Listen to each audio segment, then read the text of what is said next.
నా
పేరు మర్కంటి మురళీ ముదిరాజ్ అండి. నేను ఈ దేవస్థానము కమిటీకి శ్రీ శ్రీ శ్రీ లాల్ బజార్ మహాకాళి మందిరం కమిటీ అధ్యక్షుడిని.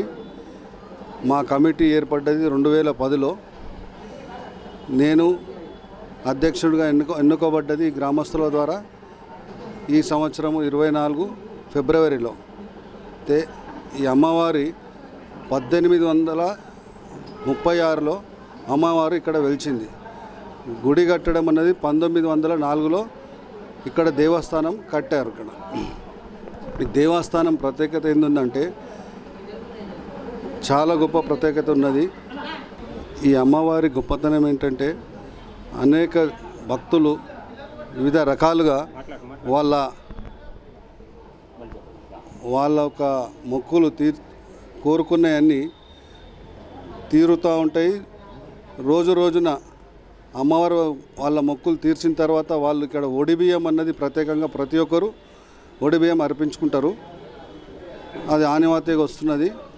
1904 నుంచి కూడా ఈ మొత్తం స్థలంలో, అంటే ఇది 1 ఎకరా 21 గుంట స్థలం ఉంది. ఈ స్థలంలోనే ప్రతి ఆషాఢ మాసంలో బోనాల జాతర మరీ ఘనంగా, అంటే చాలా ఘనంగా మా తాతలు ముత్తాతల నుంచి జరుపుకుంటూ వస్తున్నారు. ఇక్కడ ఈ అమ్మవారికి ఉజ్జయిని మహంకాళి సికింద్రాబాద్ దేవాలయం తర్వాత ఇక్కడే చాలా గొప్పగా జరుగుతుంది. అంటే తెలంగాణలోనే చెప్పుకునే తగ్గట్టు చాలా గొప్పగా ఇక్కడ అమ్మవారి బోనాల జాతర జరగడం జరుగుతుంది.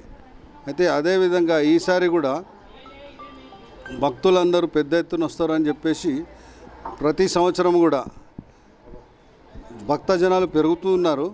ఇక రకంగా ఈసారి కూడా మా అంచనా ప్రకారము దాదాపు 60,000 నుంచి 80,000 మంది వరకు మా దేవస్థానంకు వస్తారనిస్తుంది. దీని గురించి మా ఏర్పాట్లన్నీ యువ గారి ద్వారా పోలీస్ సహకారం ఉంది. అదేవిధంగా మా కంటోన్మెంట్ చీఫ్ ఎగ్జిక్యూటివ్ ఆఫీసర్ గారు కూడా సహకరించారు. వాళ్ళందరికీ కూడా మా దేవస్థానం తరఫున ధన్యవాదాలు. మిగతా traffic police, law and order police వాళ్ళు కూడా మంచిగా సహకరించి అన్ని ఏర్పాట్లు చేయడం జరిగింది అన్నమాట. అన్ని జాగ్రత్తలు తీసుకోవడం కూడా జరిగింది. ఎలాంటి అడ్డంకులు లేకుండా అన్ని సౌకర్యాలు పోలీస్ డిపార్ట్మెంట్ వాళ్ళు కానీ, మన కంటోన్మెంట్ సిఓలు కానీ అందరు అన్ని అధికారులు కూడా సహకరిస్తున్నారు. అందరూ కూడా శాంతియుతంగా వచ్చి అమ్మవారిని దర్శించుకొని నెమ్మదిగా వెళ్ళొచ్చు. అన్ని ఏర్పాట్లు బాగానే జరిగాయి. అయితే కాకపోతే ఈ మధ్యలో మొన్న మాకు కొంచెం ఇక్కడ ఉండే స్థానిక లీడరు గౌరీశంకర్ గారు, శ్యామ్ కుమార్ గారు గత 32 రోజుల నుంచి మా చుట్టూ ఉన్న గ్రామస్తులంతా వాళ్ళనే ఇక్కడ వార్డు మెంబర్గా ఎన్నుకుంటే ఆయన మాకు కొన్ని ఇక్కడ గ్రామస్తులు పండుగ జరుపుకోవద్దని చెప్పేసి అడ్డుకోవడం జరిగింది. అడ్డుకోవడం అయితే హైకోర్టుకి వెళ్ళేసి ఈ బోనాలు జాతర పండుగకు అడ్డుకోవడం జరిగింది. అయితే అమ్మవారి దయ వలన ఆ హైకోర్టు న్యాయవాదులు కూడా వాళ్ళని తిరస్కరించడం జరిగింది. ఆ దేవస్థానం అమ్మవారితో పోరాటం పెట్టుకున్నాడు. ఆయన అమ్మవారితో ఎవరైనా కానీ గెలవడం అంటే అసాధ్యమే. ఆ దుర్బుద్ధి ఎందుకు ఆయనకు వచ్చిందో అది అమ్మవారికే తెలియాలి. మళ్ళీ ఆయన ఈ స్థలంలో ఉండే, ఈ అమ్మవారి హయాంలోనే ఉండి ఒక గొప్ప పేరు ప్రతిష్ట పొందినవారు. ఆ పొందినవారు లీడర్ ఇంత బాధాకరంగా ప్రజలని పండుగ చేయకుండా అడ్డుకోవాలని ప్రయత్నం చేసిండు ఆయన. ప్రజలకు ఇంత అడ్డుకోవడం అనేది చాలా బాధాకర విషయము. అయినా అమ్మవారి దయ, న్యాయవాదులు కూడా అమ్మవారి పక్షాన్నే తీర్పు ఇవ్వడం జరిగింది. గత మా ఈ కొత్త కమిటీ ఎన్నుకొని 5-6 మాసాలు అవుతున్నది. 5-6 మాసాల నుంచి నిత్యం మా కమిటీలో ప్రతి ఒక్కరు కూడా ప్రతి రోజున ఏదో ఒక కష్టం, అంటే ఎంఆర్ఓ ఆఫీస్ కానీ వెళ్ళడం, ఎండోమెంట్ ఆఫీస్ కానీ వెళ్ళడము, కంటోన్మెంట్ డిఫెన్స్ ఎస్టేట్ కానీ, పోలీస్ డిపార్ట్మెంట్, అంటే మాకు నానా రకాలుగా అయినా ఇబ్బంది పెట్టిండు. ఇక్కడ స్థానిక లీడరు శ్యామ్ కుమార్ గారు కానీ ఎన్ని రకాలైనా కానీ ఆ అమ్మవారి ఆశీస్సుల వల్ల ఈ రోజుకు మాత్రం తీర్పు అన్నది మాకు అనుకూలంగానే వచ్చింది. కానీ ఇంకా కూడా ప్రయాణం ఉంది. ఆ ప్రయాణంలో కూడా మేము ఖచ్చితంగా విజయం సాధిస్తాము. ఎటువంటి కాయిదాలు, నిజమైన కాయిదాలు లేవు, దాన్ని తారుమారు చేసేసి ఏదో మ్యానిపులేట్ చేసేసి చేయాలని అనుకుంటున్నాడు. కానీ ఎప్పుడైనా వాస్తవాలే ఉంటాయి. అబద్ధం అనేది నిలకడగానే నిలబడదని, ఇప్పటికైనా నిజాలే గెలుస్తాయని గట్టి నమ్మకం మాకు కూడా. ఆయన అధికార దుర్వినియోగంతో ఎంఆర్ఓ ఆఫీస్లో కానీ మిగతా దగ్గర కూడా కానీ ఒక ల్యాండ్ గ్రాబింగ్ కేసు వేసుకొని ఒక ఒప్పందంకి వచ్చి ఆ ఒప్పందం పత్రం రిజిస్ట్రేషన్ చేసుకొని నేను ఈ స్థలానికి అధికారిని అని చెప్పుకోవాలనుకుంటున్నారు. కానీ న్యాయస్థానం ఉన్నది, న్యాయస్థానం ఎప్పటికైనా న్యాయం చేస్తుంది అని మాకు గట్టి నమ్ముతున్నాం మేము. అమ్మవారి ఆశీస్సులు కూడా అందరికీ ఉంటాయి. నా యొక్క పరిచయం అమ్మవారి యొక్క సేవకుని మా కల్లమ్మవారు స్వయంగా గ్రామదేవత, కొలువై వెలిసిన తల్లి. 170 సంవత్సరాల చరిత్ర కలిగిన ఈ యొక్క అమ్మవారి సన్నిధిలో ఎవరైనా వచ్చి వారి కష్టాలను సుఖాలను తెలియజేస్తే నిస్సందేహంగా అందరినీ అమ్మవారు కరుణించింది. కాబట్టి ఈనాడు జరిగే కొన్ని విశేషాల సందర్భంగా కూడా అమ్మవారు అందరితోటి సహకరిస్తూ అందరికీ ధైర్యాన్ని ప్రసాదిస్తూ ముందుకు తీసుకుని వెళ్తుంది. మరియు మీ అందరికి తెలియజేయడం ఏమంటే ప్రతి ఏడాది మన లాల్ బజార్లో ఘనంగా అంగరంగ వైభవంగా అమ్మవారి సేవలు చేసుకుంటూ అమ్మవారి యొక్క జాతర కన్నుల పండుగ అందరికీ తెలిసిన విశేషమే. ఎందుకంటే సికింద్రాబాద్ మహంకాళి జాతర తర్వాత మన లాల్ బజార్ మహంకాళి జాతర. ఎందుకంటే అమ్మవారి యొక్క ప్రాంగణం విశాలమైనది, ఆమె కొంగు నీడలలో అన్నీ జరుపుకుంటూ వస్తున్నాము. ఈ ఏడాది కూడా అంతకంటే ఎక్కువ రెట్టింపుగా అమ్మవారి సన్నిధిలో అమ్మవారి ఒడిలో ఉండి కార్యక్రమాలన్నీ జయప్రదం చేస్తూ భక్తులు వచ్చేవారందరినీ కూడా సన్నిహితంగా, ప్రేమగా, భక్తి శ్రద్ధలతో, అమ్మవారి యొక్క ఆశీస్సులతో అందరినీ సంతోషపరిచే విధంగా మేమందరం ఇక్కడ ఉన్నాము. మరియు ముఖ్యంగా నా పక్కకు ఉన్న మరికంటి మురళి గారు ఇప్పుడు కొత్తగా యువకుడు అన్నిట్లో ముందుకు వెళ్ళి దూసుకొని వెళ్తూ అన్ని పనులు చేసుకుంటూ ముందుకు వస్తున్నారు.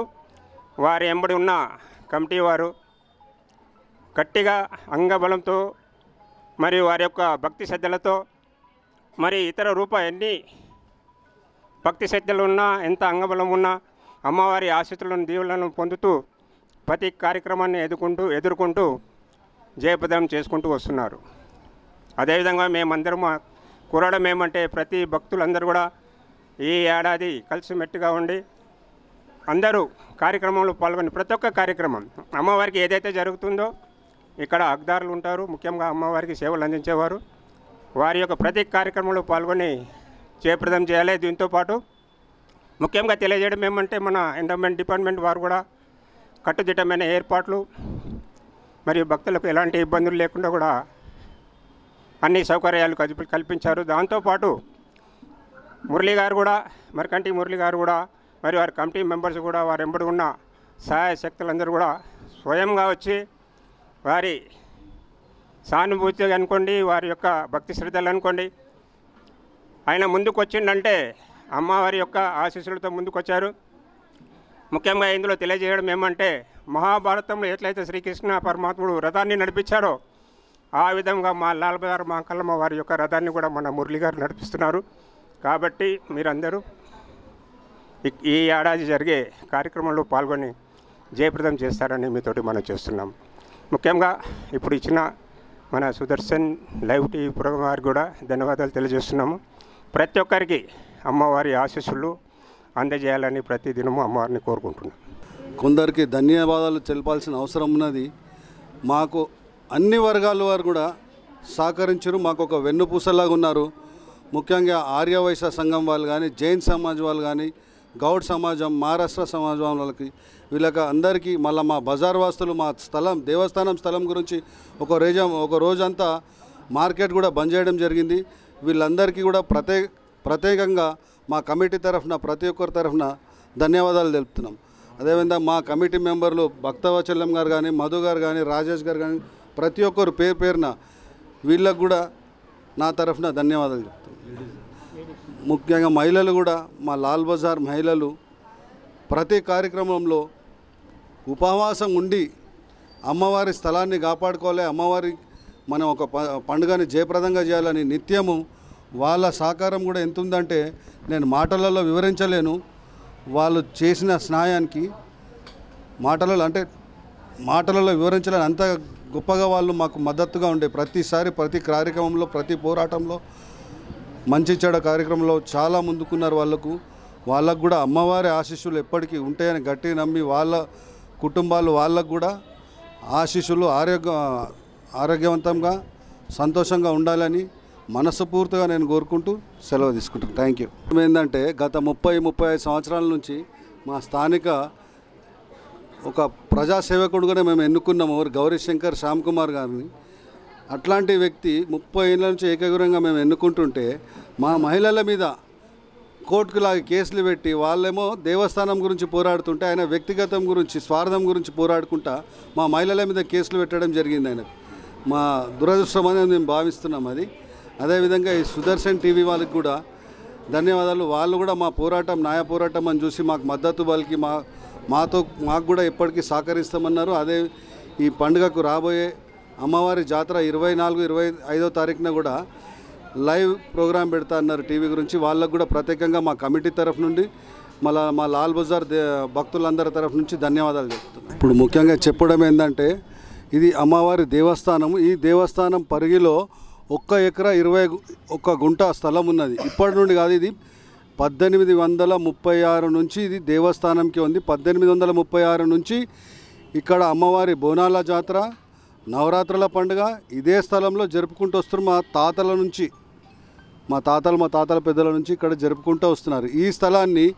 ఈ స్థలంకు కొంచెం ఆదాయం ఉండాలని చెప్పి దేవస్థానం వాళ్ళు ఒక 4-5 కుటుంబాలకు గుడి వెనకాల 4-5 కుటుంబాలకు గుడి వెనకాల కిరాయి అద్దెకిచ్చారు. అద్దెకిస్తే దాంట్లో ఒక భాగంలో కొంత స్థలంలో ఆ గౌరీశంకర్ వాళ్ళకు కూడా అద్దెకి ఇవ్వడం జరిగింది. గౌరీశంకర్ వాళ్ళ తండ్రికి కూడా. అంటే వీళ్ళు దేవస్థానానికి రెంట్ ఇవ్వడం కూడా జరిగింది. దేవస్థానం దగ్గర నుంచి రెంట్ ఇచ్చి రెంట్ల స్థలం కూడా పొందినరు. ఈరోజు మన దురదృష్టం ఏంటంటే అతనికి ఇక్కడ నుంచి ఈ చుట్టూ ఉన్న మా గ్రామస్తులంతా అతనికి ఒక పెద్దరికం ఇచ్చి 30 ఏళ్ళ నుంచి ఇక్కడ వార్డు మెంబర్గా ఎన్నుకుంటే అతను ఈ దేవస్థానం స్థలమే కాజేయాలని కూర్చుంటున్నాడు. ఆయన ఒక టెనెంట్ ఉండే దేవస్థానానికి కొద్దిగా ఆదాయం ఉండాలని ఒక టెనెంట్ ఇస్తే అతని దేవస్థానం స్థలం కాజేయాలనుకుంటుండు. ఈ దేవస్థానం అధికార దుర్వినియోగం చేసి ఎంఆర్ఓ ఆఫీస్లో కానీ కోర్ట్ ఆఫీస్లో కానీ రికార్డ్స్ అన్నీ తారుమారు చేశాడనమాట. ఇక్కడ నుంచి అతనికి ఒక హోదా, ఒక పేరు, ధనము బాగా సంపాదించిన వ్యక్తే లేదని కాదు. అయినా ఈ స్థలాన్ని కాజేయడానికి ఎంతవరకు కరెక్టు? అది కూడా ఇది ఒక 30 కోట్ల ఆస్తిని కేవలం 70 లక్షల రూపాయలకు కొనుగోలు చేశాడు. తెలుగును అంటే ఆయనకు అమ్మే అధికారం లేదు, ఈయనకు కొనే అధికారం లేదు. ఫేక్ డాక్యుమెంట్ క్రియేట్ చేశాడనమాట. ల్యాండ్ గ్రాబింగ్ కేసుని ఒక ఒప్పందంకి వచ్చి దాన్ని రిజిస్ట్రేషన్ చేసుకొని ఈ స్థలాన్ని కాజేయాలని అనుకుంటున్నాడు. అంటే ఇచ్చిన అతనికి కూడా తెలుసు ఈ స్థలం మాది కాదు, దొంగకు చెప్పే లాభం అన్నట్టు వాడు ఒక 30 కోట్ల ఆస్తి 70 లక్షలకు వాడు వీడికి ఇచ్చిపోయాడు. అది ఎక్కడ కూడా సేల్ డీడ్ అని లేదు, వాడు ఒక ఓనర్ అని ఎక్కడ కోర్టు ఇవ్వలేదు, వాని స్థలం ఉంది అని చెప్పేసి తారుమారు చేసిరు. పహానీళ్ళలో కాడికేని తారుమారు చేసిరు. అవన్నీ కూడా బయటికి వస్తున్నాయి. వీళ్ళు ఖచ్చితంగా పనిష్మెంట్ అవుతుంది వాళ్ళకు కూడా. కోర్టు ద్వారానే న్యాయబద్ధంగానే వాళ్ళు కూడా మాకు అమ్మవారి మీద గట్టి నమ్మకం ఉన్నది. ఎవరైతే ఇది కాజేయాలని అనుకుంటారో వాళ్ళు ఎప్పటికీ కూడా బాగుపడరు, ఎన్నటికి కూడా. మా గ్రామస్తులందరూ మా కమిటీ మీద గట్టి ఒక నమ్మకం పెట్టుకొని మాకు బాధ్యతలు ఇచ్చినారు. గ్రామస్తులు అంటే ఈ గుడి ప్రాంతంలో ఉన్న గాంధీనగర్ వాళ్ళు కానీ, సెంట్రబట్రి వాళ్ళు కానీ, తిరుమలగిరి విలేజ్, చిన్న కమల, పెద్ద కమల, శాస్త్రినగరు, ఈ ప్రతి ఒక్కరు కూడా గట్టి మద్దతు మా కమిటీకి కమిటీకి ఉన్నారు. దానికి కూడా వాళ్ళకి ధన్యవాదాలు. ఈ స్థలము ఎట్టి పరిస్థితుల్లో ధర్మందే విజయం అవుతుంది, దేవస్థానంకి చెందుతుందని ప్రతి ఒక్కరు కూడా దీనికి భాగస్వాములు అయినారు. వాళ్ళకు కూడా ధన్యవాదాలు.